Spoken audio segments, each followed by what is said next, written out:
Well, welcome to Eclipse Pro Wrestling. It is the Lone Star Boss, and I'm being joined here by well, no, not Arn. You know me, Steve. although you are Steve forgetful. Steve Steven Anderson. Anderson. That's right, Steven Anderson. Good to be here. We're here from Oklahoma City, and already kicking off that first match of the night. We're ready with the shiny box. I'll tell you what, it's going to be crazy just because I know Oklahoma City well. I lived there for 10 years, and it's going to be a rambunctious crowd. They're already on the match with this kid. Of course, facing on another kid by Lochie. Not too many of them in this goddamn company, but not a threat. This match for the Solstice Briefcase, whoever wins this gets an anytime opportunity to change. Are you saying that the Aussies are not up to your standard of professional wrestling there? No, they're just annoying the shit. Well, because I know, if they're not Texas trained in your eyes, they're not up to status quo. Yeah, they say they're all these strong, well, I say it's gibberish bullshit. Well, you can feel that way, but they're here, and you know what? They perform very well, so more power to them. Yeah, I wanted to say stuff else. But more importantly, the concept for the Solstice Briefcase recently devised in Texas. That's why it's so good. So either of these men should be God well honored. I imagine it's probably very large in size if it's from Texas. No, it's briefcase. Briefcase is briefcase. Right, but I'm just saying that it's probably large. You mentioned something about Texas, as you always do. God damn right. I'm gonna smack you up the head. You need to listen to me when I talk, boy. I gotta remind myself I'm in Oklahoma. These people will see you do it, and they'll just follow what you do. Before you know it, I'll be in the hospital. Yeah. If I say sticking boys, you get him. I paid too much on one of my 3 ex-wives, so I don't need to deal with your shit. Anyway, this match, it's on. Let's get it on.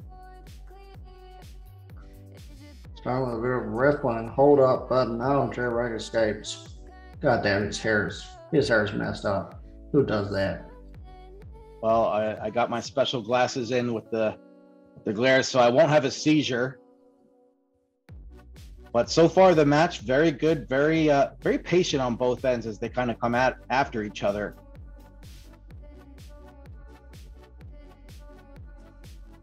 Which I'm very grateful for, because again, with that hair, you might get motion sickness or some kind of epilepsy or something. Who knows? Yeah, I'm not a fan. Hopefully, it doesn't bleed into his head, because this match is too important. Definitely too important, and I think both of these men know that. Like I said, kind of at the beginning, a little patience there, I think, on both parts, but really both of them really getting more comfortable now and getting into this fight. Again, to your point, a lot on the line here.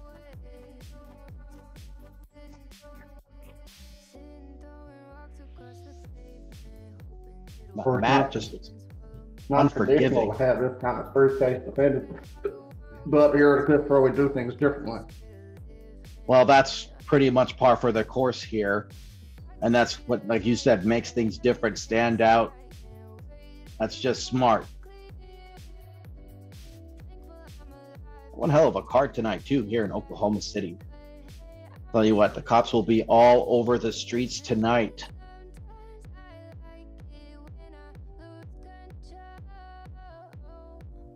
Good back and forth, really. I mean, more than a couple times now going for the back there.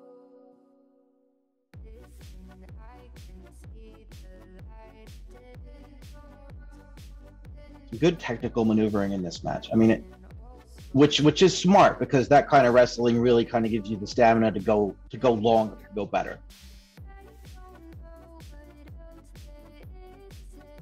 And there's a prime example, right?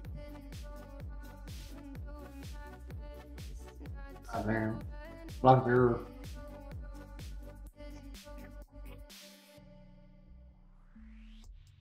Oh, bowling to the outside. Once I saw that uppercut, I knew something was going to happen to follow that up, because that first uppercut there really had an impact, and you could see that.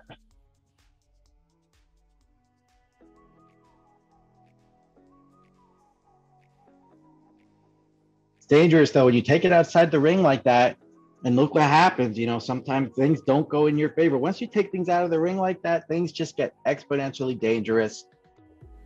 Those are high risk situations.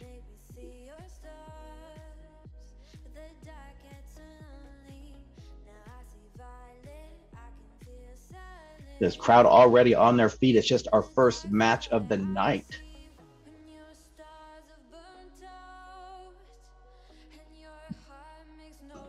Pardon. God damn.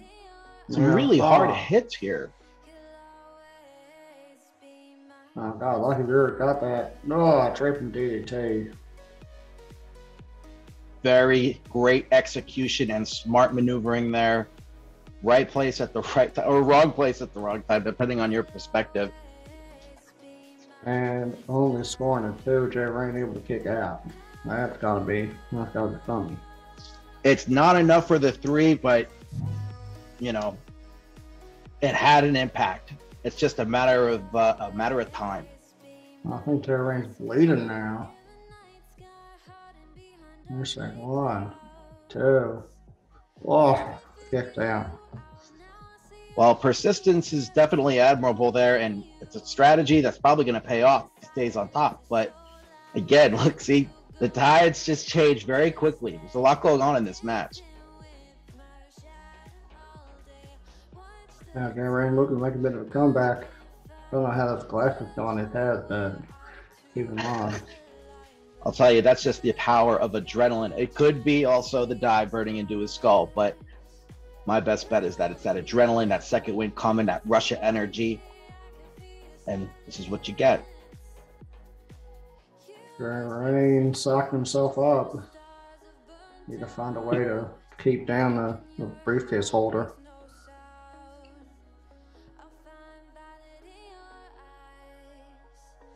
Trying to stay on top, but you know, gotta be, I think, more aggressive in those situations. You know, we saw a little fanfare a few minutes ago.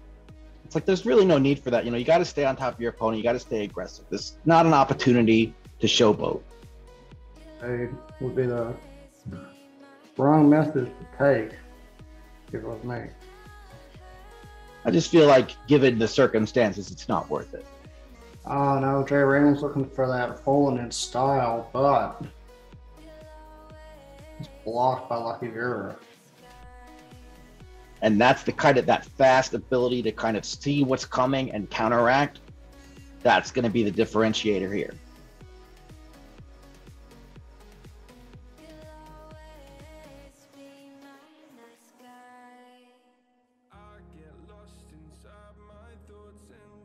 Really good back and forth, though. Honestly, like you mentioned earlier, good defense, fast defense, mind you.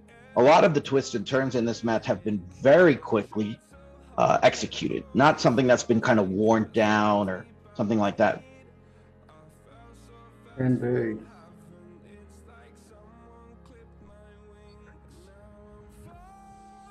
And you can tell that the crowd is into it. Like I said, they're already on their feet here just in our first match of the card. Again, those back strikes.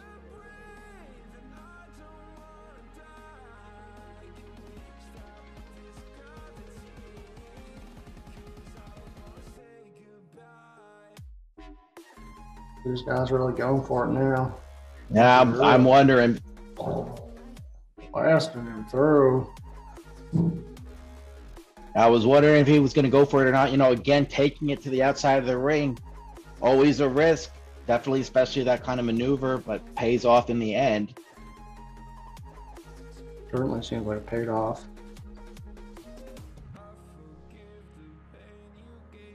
But again, the twists, the turns, very quick, very smart, and it's really just a matter of just finding vulnerability and exploiting it. And drop the leg there. And oh, kicks out at 1. That was impressive. I thought that was going to be it. I thought we were going to see a 3 there. Oh, Lucky Vera Almost got a bit more in, but no. Almost frustrated, it looks like. Jaye Rayn's looking for it. He's looking for that fold in style. Up and busted open Lucky Vera. The Crimson Mask returning the favor.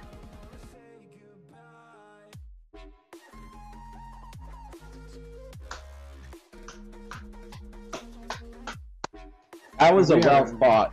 We have a new Solstice briefcase holder, Jaye Rayn. That was a very well-fought match. Honestly, great offense from both sides and amazing defense as well. And it was just very well-fought. Indeed.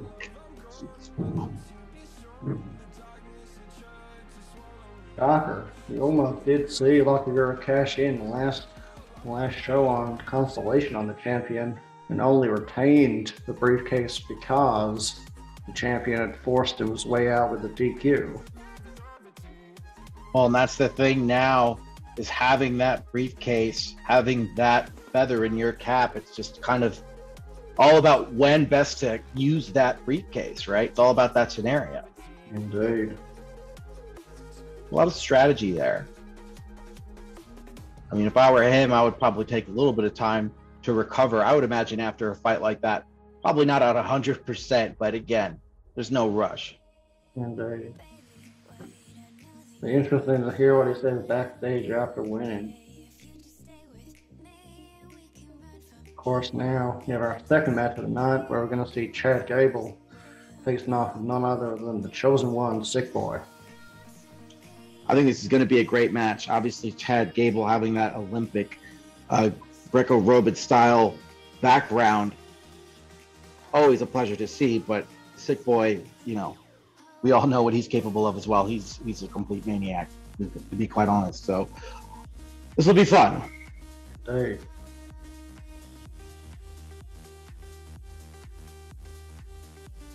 I mean, Chad Gable's got every reason to be confident coming into this match, given his talent. Like I said, it's at that Olympic grade level. So having that ability is going to be a very, very powerful thing for him in this match.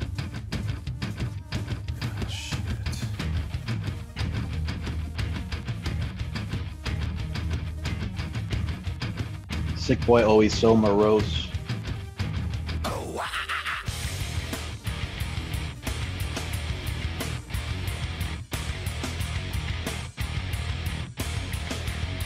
Interesting face.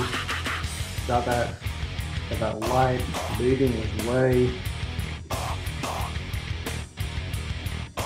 Very mysterious, and it says a lot about his in-ring acumen, which is more than up to par, but also somewhat mysterious. So it's going to be very interesting to see him go up against a guy like Chad Gable. What will it take?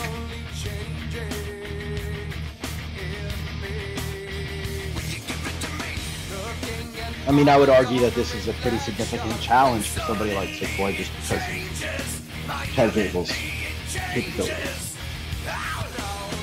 Of course, fighting off quite a fair, what would you say, delta?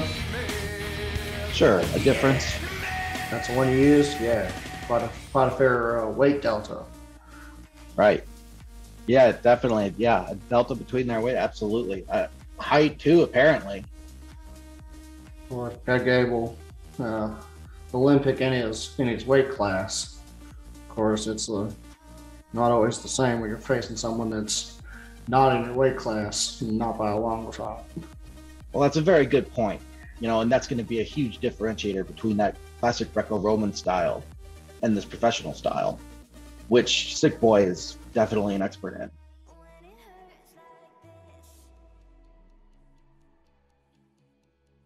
Here we go, gonna see. Hooked up and over. I mean, that's what size doesn't always make that big of a difference depending on that delta, because as long as you've got your opponent locked in a certain way, that's what being a professional wrestler is, or a Greco-Roman wrestler is. It's just having the locked in properly in place, and then you can maneuver.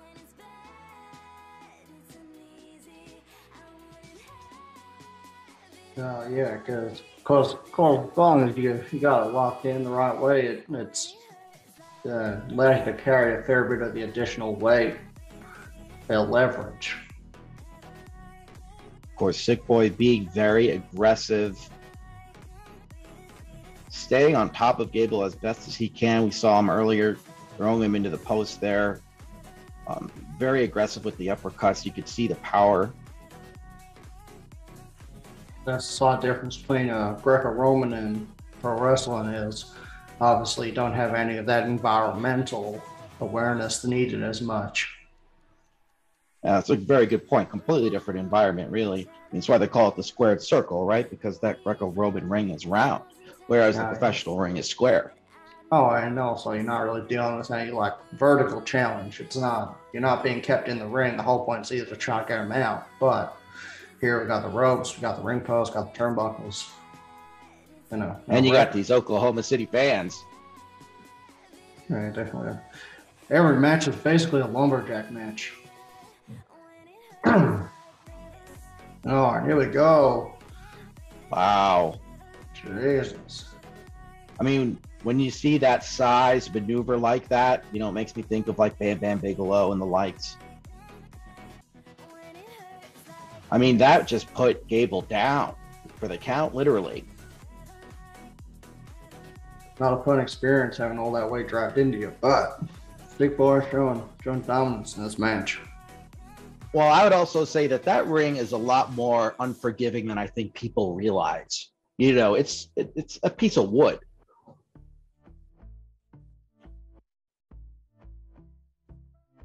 So you have that weight coming down on you, but very well won.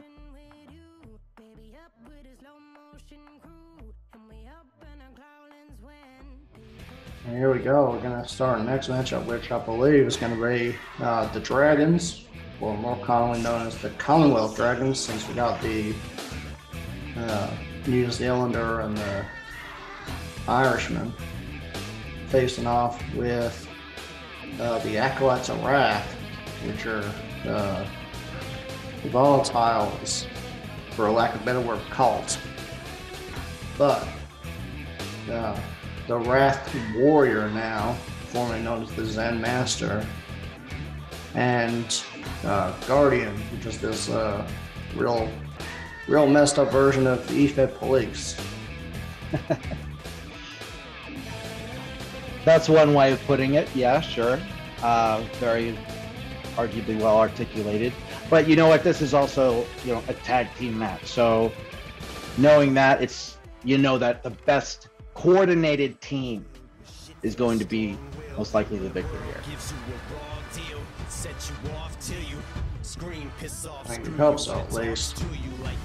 There's not always the case. Not always the case. I mean, you never know. Of course, what the Acolytes of Wrath try to use is Wrath and Fear as weapons, whatever they're trying to do. Trying to put the fear of God in these guys.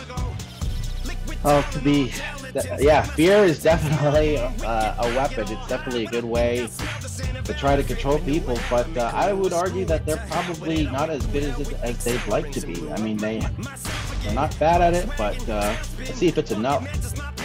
Well, they are the Alliance Belt champions, and you don't really hold championships without some level of skill.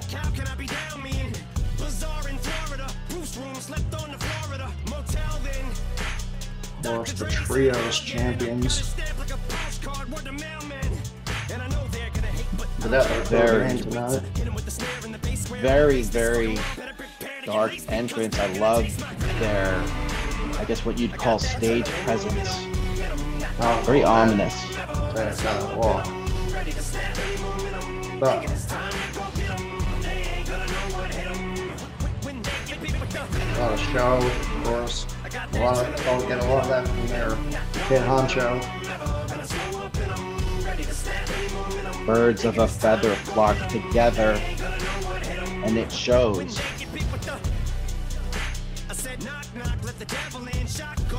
Swagger kind of in the walk here. This cavalier sense of confidence.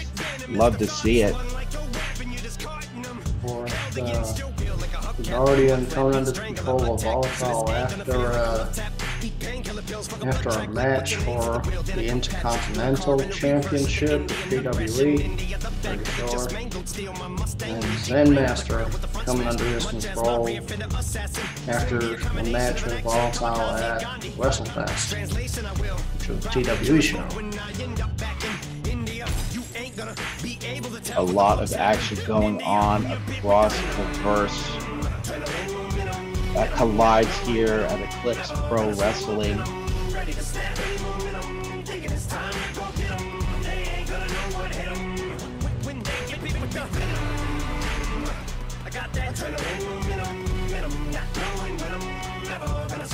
I'm looking forward to seeing some of that great tandem action. Indeed. My personal favorite style of wrestling. Yeah, you're a fanboy of what's it called? What's that? I like tag team wrestling is what I'm saying. I know, but you're particularly a fanboy of whatever team. Apex. No. Oh, you're talking about this. You're talking about my friends at the Summit. Oh, yeah, that's them. Yeah. Well, I've seen what they can do, and I know their story. Of course, there's a lot of not controversy, but a lot of rumors abound about their participation in what's going to be called the Hall of Stars event. You know, rumors, be that as they may be, are just rumors. I think time will tell. I think they're definitely deserving, but we'll see. There's definitely a lot of good tag teams in the division here.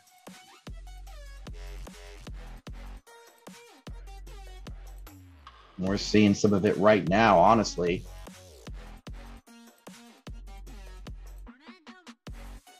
Indeed. And, of course, a lot of these teams vying for those spots and the Hall of Star format, which is basically going to be like a G1 or a Final Frontier tournament. Those have always been enjoyable.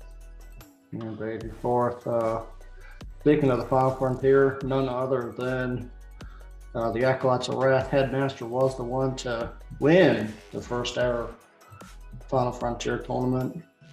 But again, that was singles and not tag competition. So I guess with the tag competition, with a few new rules in place, and we'll have to see how it goes. Telling you, I'm loving what I'm seeing in this match so far between these guys. Oh, really good tandem action. In and out of the ring a couple times, actually. I mean, briefly, but some good tags.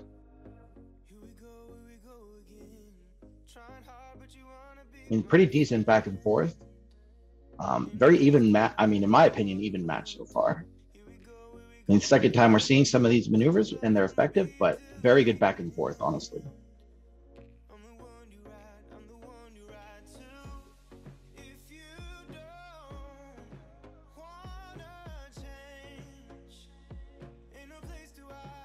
You keep those smart tags going, and that's a differentiator, part of the strategy. Fourth, Deuce, one part of the Commonwealth Dragons, is known for their special ability to put in that cross leg breaker submission that has caused many opponent issues in the past. It's a very dangerous submission. It's one of those holds where when you get locked into that, the smart thing to do is to submit sooner rather than later. Don't be brave and risk your career holding it out, because it's that dangerous of a maneuver that it can end your career.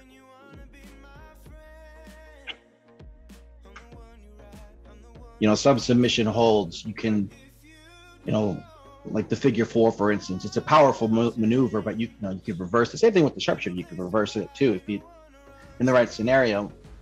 Some submission holds, you're just smarter to just get out of immediately for your own physical well-being.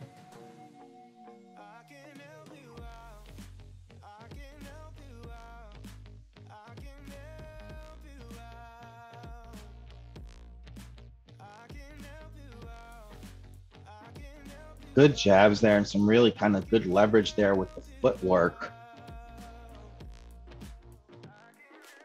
Cutting out their enemy, keeping them isolated. Which is, I mean, smart. If you can keep the tag from happening, that's all that I'm saying. Have them concealed in the proper corner or in your corner. Keep them from being tagged in and tagging out, so you don't have that fresh paradigm coming.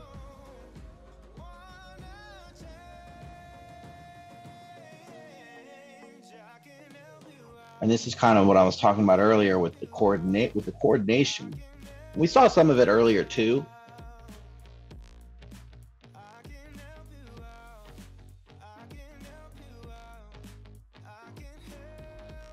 But being very conscious of your surroundings and being kind of coordinated to the point with your teammate where it's almost kind of like instinct, kind of like a sixth sense kind of.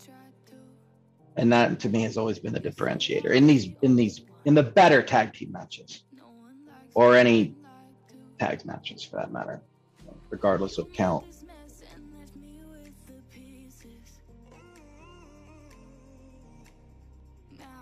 Here we go, got a roll-up combination there. Those are always surprising, but you know what? If you have the opportunity, it doesn't hurt to try. Oh, God, what a spine buster. Maverick could be an all salts here. You could see the impact that spine buster had too. I mean, still. It was a stiff one, as it were. Kind of smart move there to try to change gears, come back, make a tag. Smart opportunity to do it. Opposition's out of the way.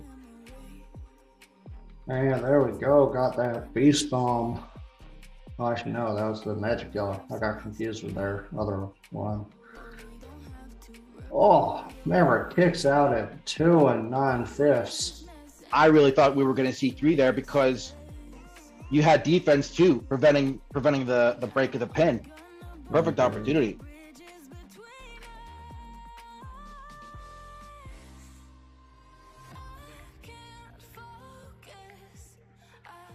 Grandmaster gets the mantling.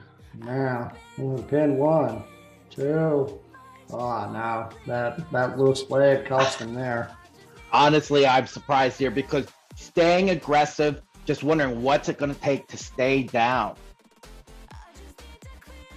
I mean, I almost sense frustration.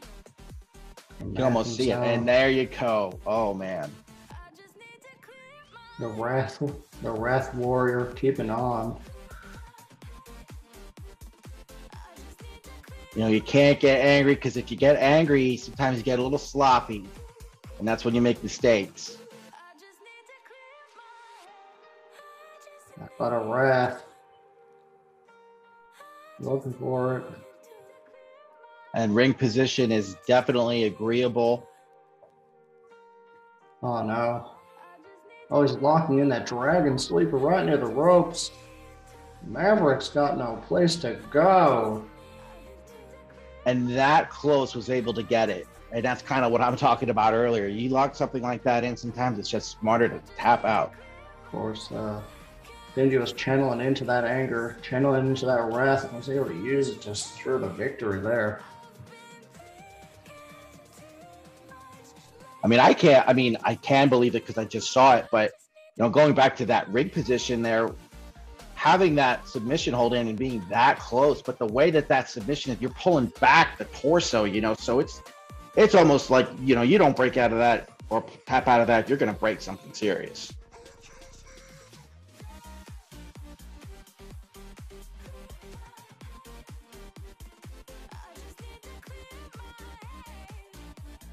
Wow. Great back and forth, but gotta hand it. Wow. Great action. Great tandem action.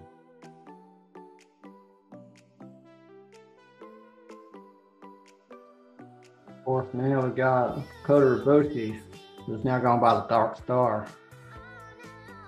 Goddamn. What a stupid nickname. But anyway, he's facing off with Quinn. So, goddamn. Well, it's definitely interesting as stars are not dark, but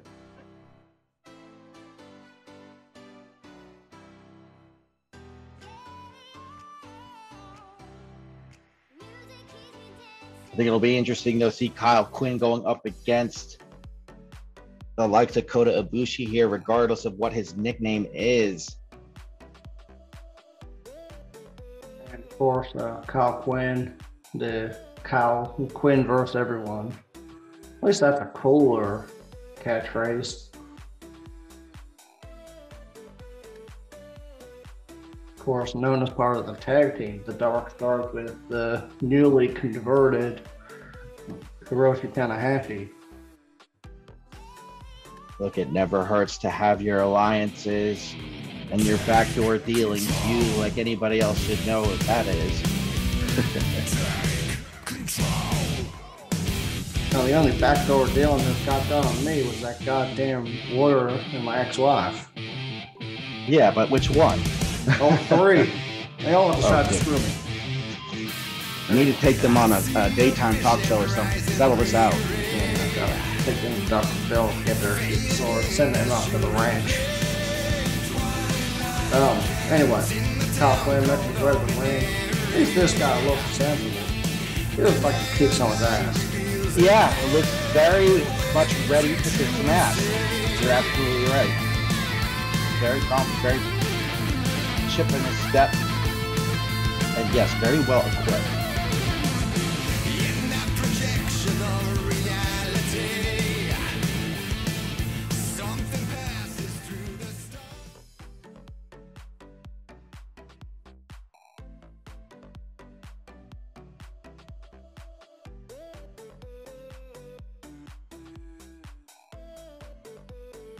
Trying to kind of outpace Kota. That's going to be a tough challenge, but seems on top of it at the moment. Wasn't working at the very beginning, but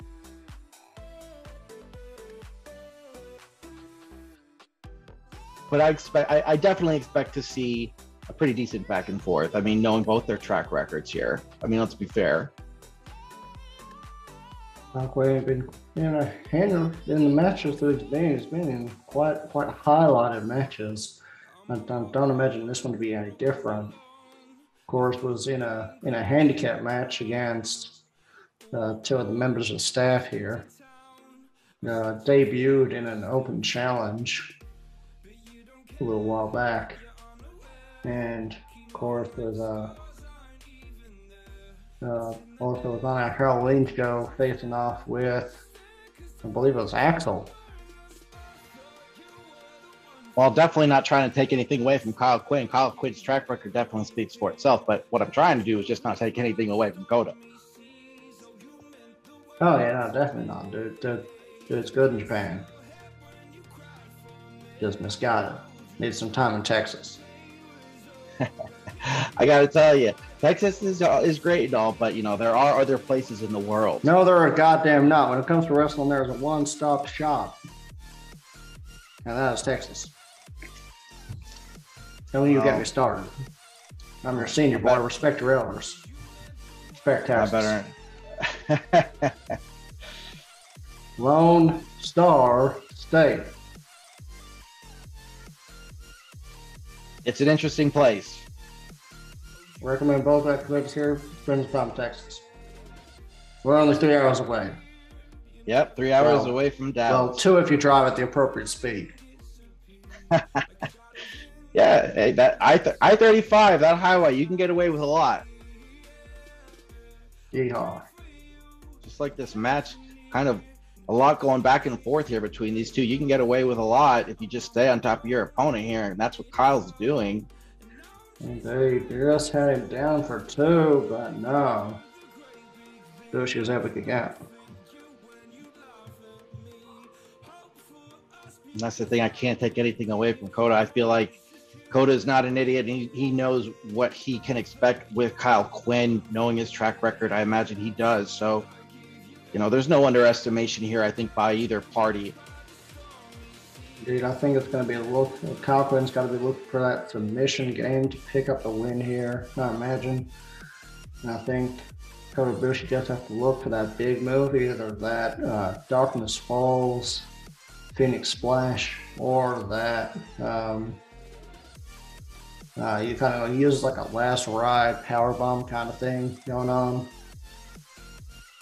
And it could end up being a combination as well. Maybe one sets up for a submission. And what was that?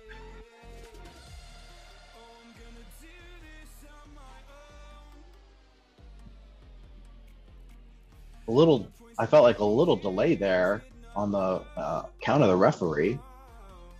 I think Kota messing with him a little bit, but yeah, and just flying in with those slaps.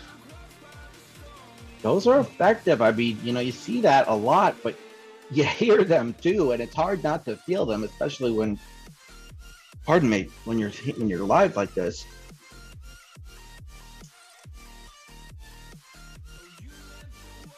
Wow.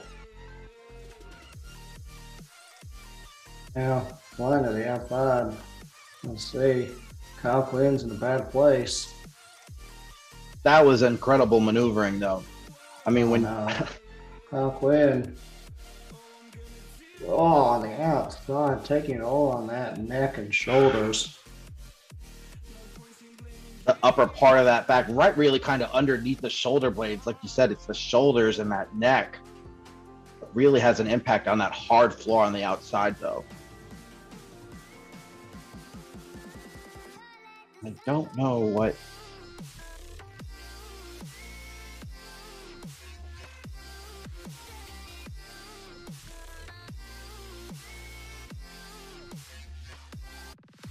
Yeah, Kyle Quinn needs to find a way back into this match, and it looks like he might have found it. Well, Kota was looking a little strange there for a minute, if you ask me. I was kind of waiting to see what he was doing there. Whatever it was, it did not pay off.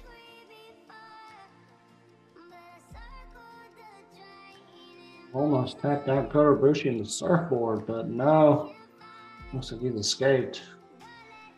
It's not enough, but definitely going to have an impact on him in this match, and it shows.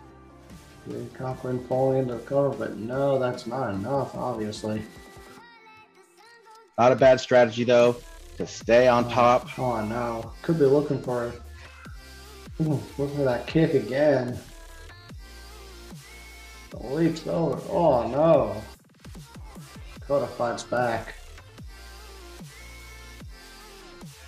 Very good back and forth, really, truthfully, in this match. I was wondering if we were going to see any more offensive drive out of Kota, but... Oh, no. God damn. Wow. He deflected the kick, but Kyle Quinn set him immediately up for that carefooted driver. Jesus. That was a match. And you call, I mean, you had mentioned a few ways that this match could end, but you definitely mentioned submission. Yeah, no, I was waiting for Kyle Quinn to slip into his submission game. Something he's known for, but when he cracks it out quick, and he did against Kota Ibushi here. That was a great match, though. Honestly, great maneuvering from both. Good showcase of what they're both able to do. Kyle Quinn able to just kind of outpace and out-wrestle, get the W.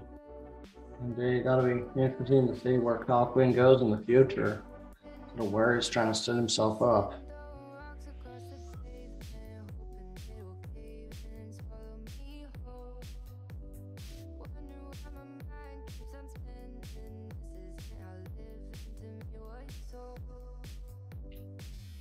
Next up, we got Jason Jordan going up against Shane Blitzkrieg.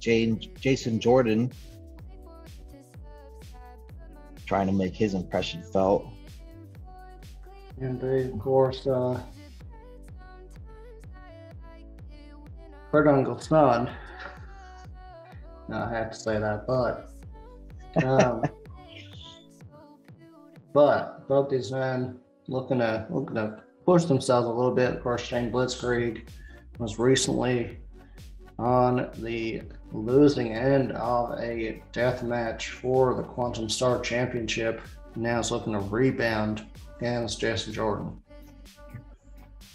You know, and that says a lot right there, because I think that that probably adds a lot of pressure to Shea Blitzkrieg when you're coming off of a big loss like that. Because the last thing that you want is to find yourself in a rut when you're in some kind of like losing streak, right?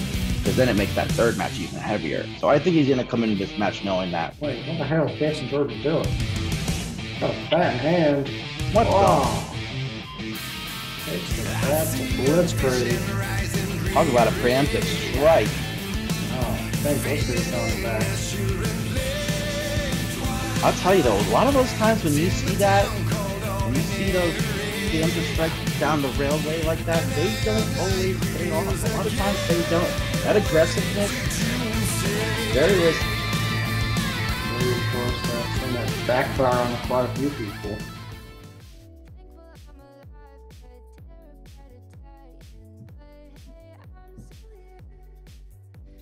Keeping it in the ring, smart thing to do.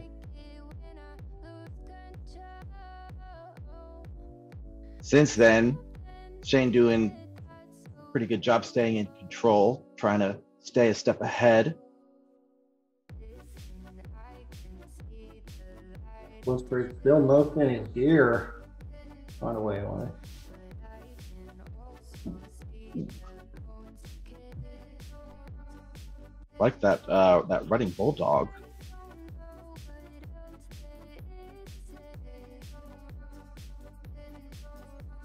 Just buffing his face against the turnbuckle. And you know, the mask is off, the top is off. He means business now. And honestly, like I said before, and he's still doing it. He's doing a good job doing it. Is staying on top of Jason Jordan, like white on rice in a snowstorm. There we go. Blitzkrieg really bringing to Jordan. Don't know how much more. Don't know what Jordan's going to have to do. He came in with a game plan. It seems to be thrown out the window as soon as Blitzkrieg was able to stop his initial attack. Those initial attacks, usually a big mistake just because of where you are, did not pay off. And again, Blitzkrieg is coming back. He's got a lot to prove here after coming off a big L. So I'm kind of not surprised to see an aggressive side here of Shane. Taking a moment to boast and cost him Jason Jordan back on the offensive. And that's, I'm always talking about that fanfare. I just feel like it's a little arrogant, it's a little showboaty, it's a little unnecessary.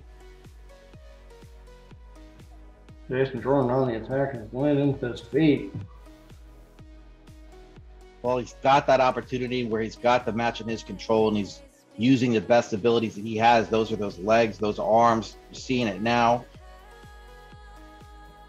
Oh, Blitzkrieg finally firing back up. Got that insecurity.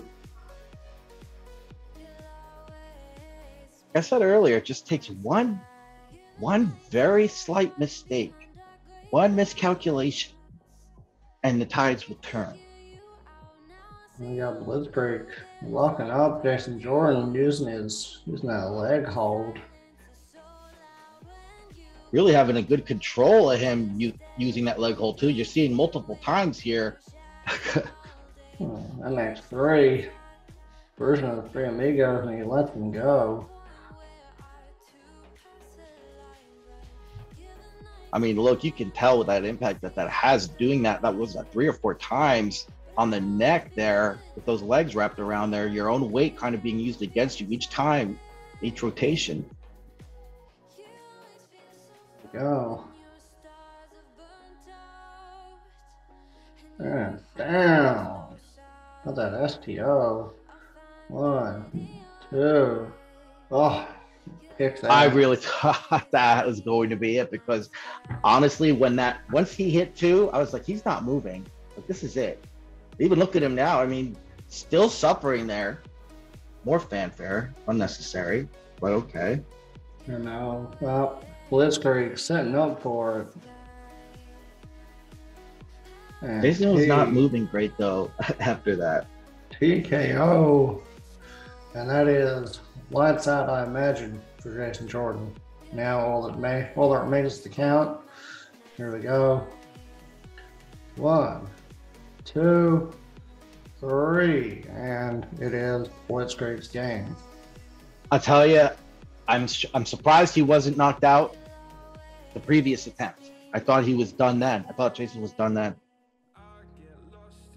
Blitzkrieg was able to shrug off those early offenses and was able to rebound when Jordan was able to pull control for a minute there, but end game, it was the STO TKO combination.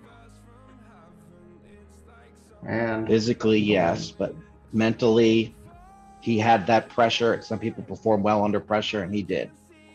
So, would you call the combination STKO? Well, you're the expert from Texas. What would they call it in Texas? I would just call it a good fashioned beating. Someone disrespect you by coming down the rank trying to hit you, you flog them. I tell you, again, we saw it in that match, and it's just every time I see it, I'm like, oh, be careful.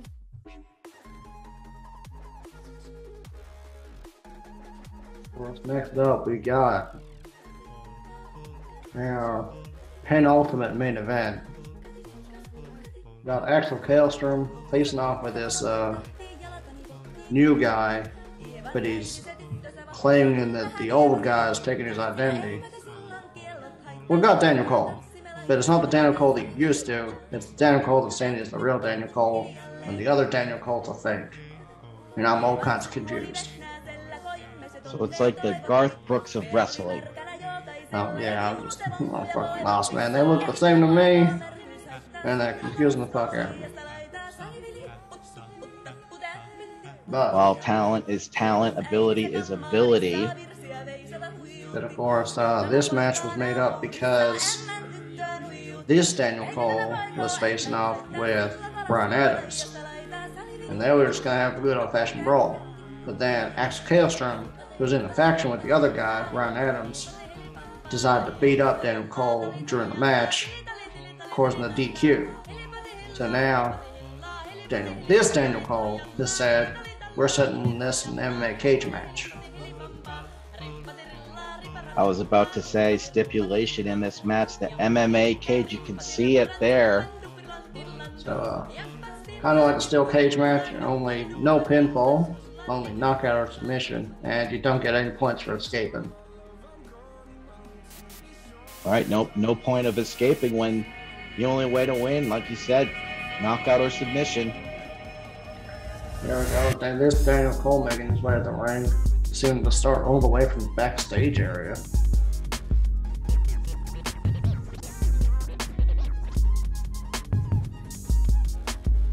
I don't even see his face, really. Very, I mean, everything completely dark. Can't really make out anything. Trying to have that. Yeah, now that you mention it. Could not make that out, by the way, backstage, but now I do with the lighting. This match soon to be underway as soon as Daniel Cole makes his way to the ring. I don't even know what that mask is. It's kind of very. I'm looking at it, kind of enamored with it, to be honest with you. Just trying to make out the detail and what the significance is to that. And I'm definitely confident that there is one.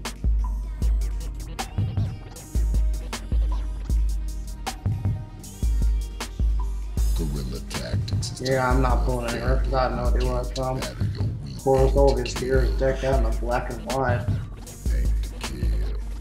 Of course, more symbolic shit that I can't recognize. But, of course, this match is in the cage. And, well, at least with Daniel Cole, we know that he has a history in the cage. Yep. Not the first time I'm seeing Daniel Cole in the cage. The MMA cage specifically, and we're talking about knockout or submission only for victory. Of course, actually has actual MMA background as well. At least this version of Daniel Cole, but I have no goddamn clue. Exchanging some early strikes. Axel being able to maintain his feet, but no, he got that zigzag. Well, Axel's going to be a formidable opponent But again, to your point, with Cole having that MMA background, I mean, come on, it's an arrow in the guy's quiver here. Of course, we've seen Axel Kallstrom with that kick of his, being able to put down many an opponent. But of course, when we talk about educated feet, got to talk about that of Daniel Cole's. I think too, when you know that you can only get the victory through either a submission or a knockout, your approach to the match has to be different than it would be if a pin or a count out or a DQ or something like that was possible. Of course, submission advantage definitely has to go to Daniel Cole. Not the top that you want to be caught up by. Definitely the submission specialist in Cole is definitely going to be a good strong point for him. I think with Axel, it's going to be kind of that brute force style. If he were to get a win here, I would see it probably being a knockout, and probably one of those knockouts that come when a hit comes at a wrong place like the temple when you don't see it coming. Of course, that kick would be deadly. See him kick up in the head. No, Axel's firmly in the grass now. Oh, that driver into the ground. I mean, a good hit like that, I mean, it's possible that you could get knocked out really and truthfully just by landing with the impact of a maneuver like that. There's now a bit more back and forth. Not really clear who had a... Oh, I think Axel might have been going for the low blow there, but... I was wondering what that was. It looked like he was trying to go for something off the ropes, and then it didn't land right, and yeah, it was all downhill from there. Oh, turned inside out with that lariat. That was a very powerful area, a complete flip there with the force. Oh no, he's locked in. He's got that guillotine. Oh God. In. This could be it. And he's trapped. He's not fully locked in. Could that be it? And Axel is forced to tap. He gets it. And if they were both forced to just go for a knockout, could have been a much different match. But with the addition of submission, I think you're right though. When the move was first applied, it did not look like it was locked in, because there was a period. I felt like if it was locked in properly, once it was locked in, you could see that tap. And they'd have to adjust slightly there. So they're going to pull it down toward them and lock around the chin. But no.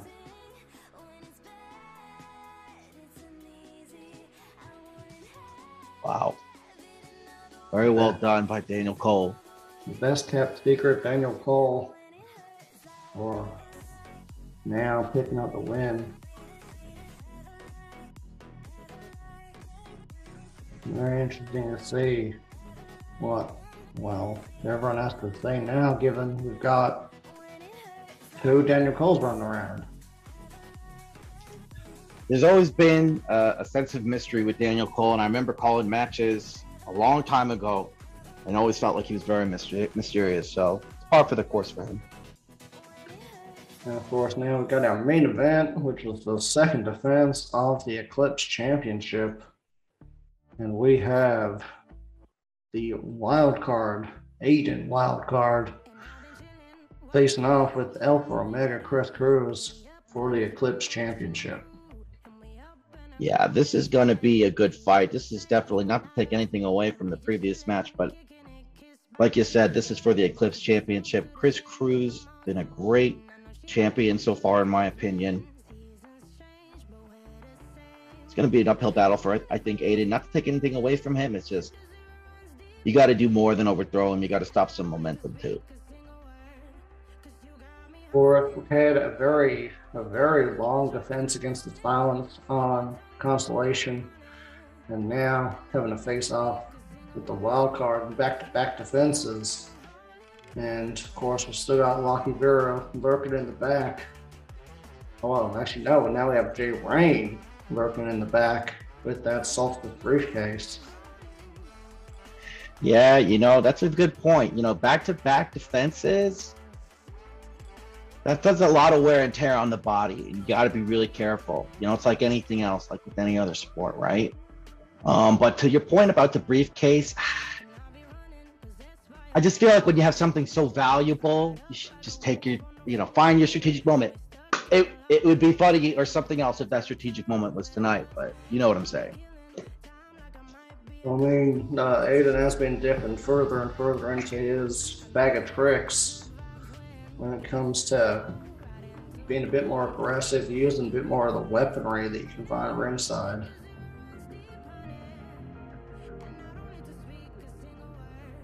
Well, be that as it may, knowing what I know about Cruz, and I've had the pleasure of actually doing a little bit of commentary with Cruz.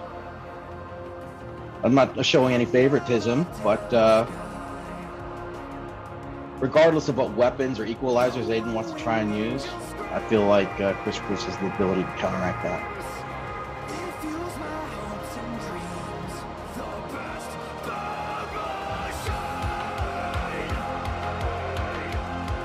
It's hard to bet against the champion who just dethroned David Wise.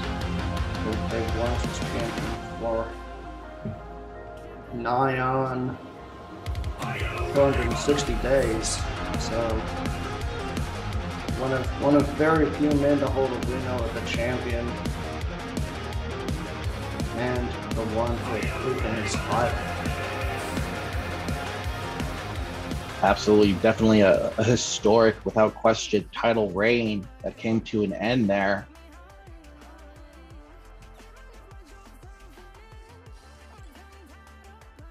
The longest reign in Eclipse history, almost making it to the year, but was not to be, as...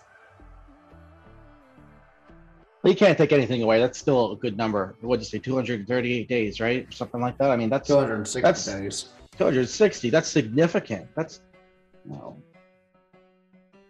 Sort of. It's very significant. Given the competition here, that's very significant.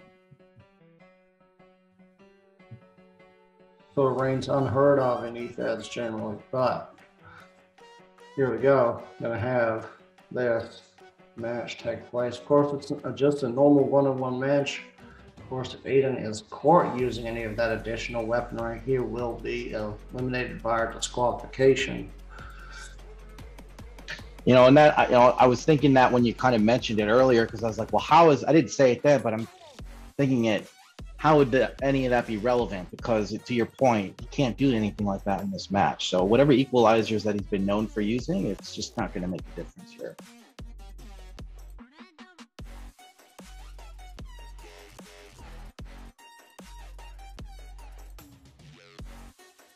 They're starting off strong, bit of a chop contest. Now, yeah, a little battle of the wills kind of at the beginning. Cruz, nope, dropping that Famosa, saying he's having absolutely none of this.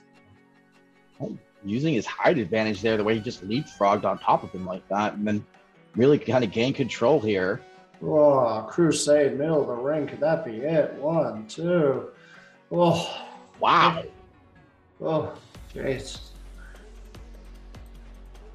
Yeah. I mean, the agility there, though, coming back that quickly after what we saw, what was 2.5 looked like as a count.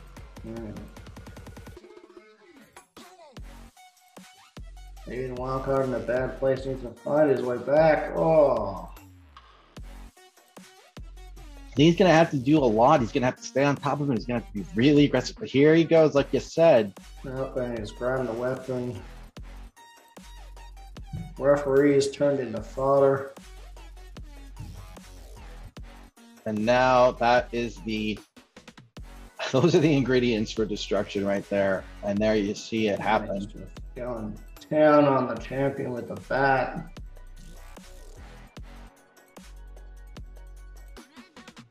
I mean, honestly, the fact that Cruz isn't out right now or popped open. Wow. Wildcard look for the win. 1, 2. Oh. Wow. That was like two and 9/10. Yeah. But really, truthfully, those are two, I think, now back-to-back pins where the person being pinned bounced back really quickly. Here we Saw go, that with Aidan. CTB trigger. And Cruz retains. Enough to end it.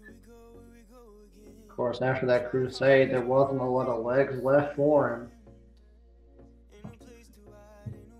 I'll tell you, that hits you like that in the face, in the head, that skull, that lights out.